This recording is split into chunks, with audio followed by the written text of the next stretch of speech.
past few weeks, we've been hearing from you about what stories and issues matter in your communities and your neighborhoods. And today we have a story all about the disgusting problem of cigarette butts, finding them strewn about all over the street. Now, this story came to us from you, and Tina Lovegreen is here to take us through it. Tina. That's right. John Rossetti got in touch with us for this story. He's a longtime resident of the West End, and he says his neighborhood looks like this all the time. He says the streets are filled with cigarette butt litter, and he's had enough. He told us that he doesn't understand why the city doesn't do more about it.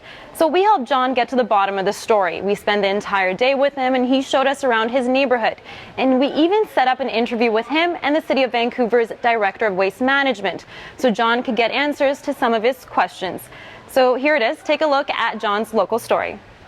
Hi, my name's John Rossetti. I used to run the West End cleanup ever since 2007, but I've recently given that up because cleaning up cigarette butts is an endless task. It's like being a hamster in a wheel. You clean them up, they're back.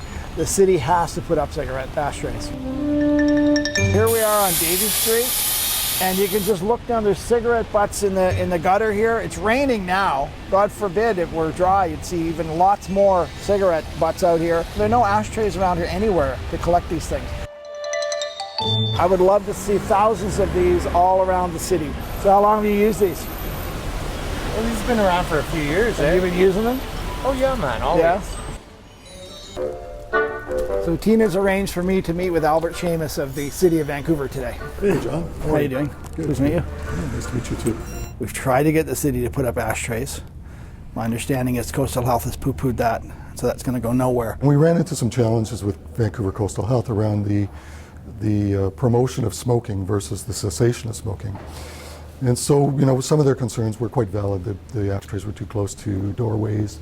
They weren't in areas that would be suitable for smoking areas, and in fact they would become de facto smoking areas. Having a place to butt out does not promote smoking. I think it's a balancing act for us. I can't speak for Coastal Health, but for us, we're trying to balance the issues around collecting the litter and not promoting anything that is degradatory to health.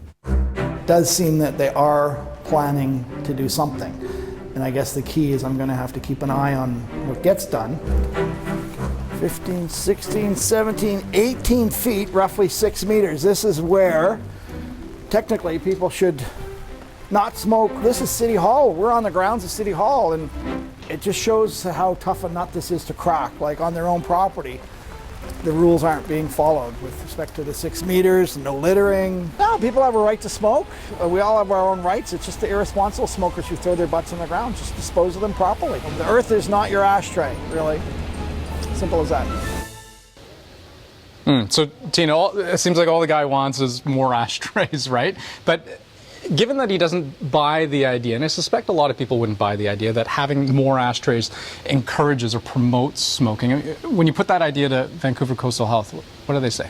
Well, I spoke with Mina Dewar, who's a medical health officer with Vancouver Coastal Health, and she says the research just doesn't show that litter would be reduced if you put up more ashtrays. They did a research last summer where they had research students out observing smokers, and what they found was that 85% of smokers would throw out their cigarette butts on the floor, even if there was an ashtray or a receptacle nearby. Even with an ashtray, they just throw it on the ground. They would throw it out. So she says the best way to reduce the litter, get people to quit smoking.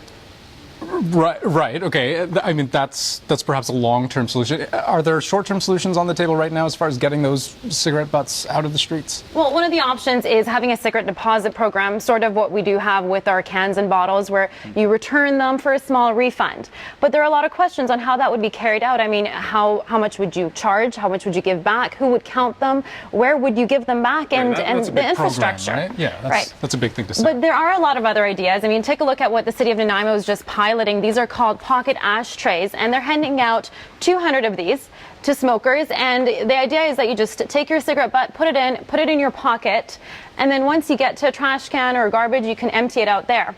And they expect people to carry these around, put the cigarettes in them, put them in their purses. That's right. Oh, okay. But I mean, again, interesting to see we don't know. Yeah, I would buy into that. That's right. Interesting stuff. Tina Lovegreen, thanks a lot.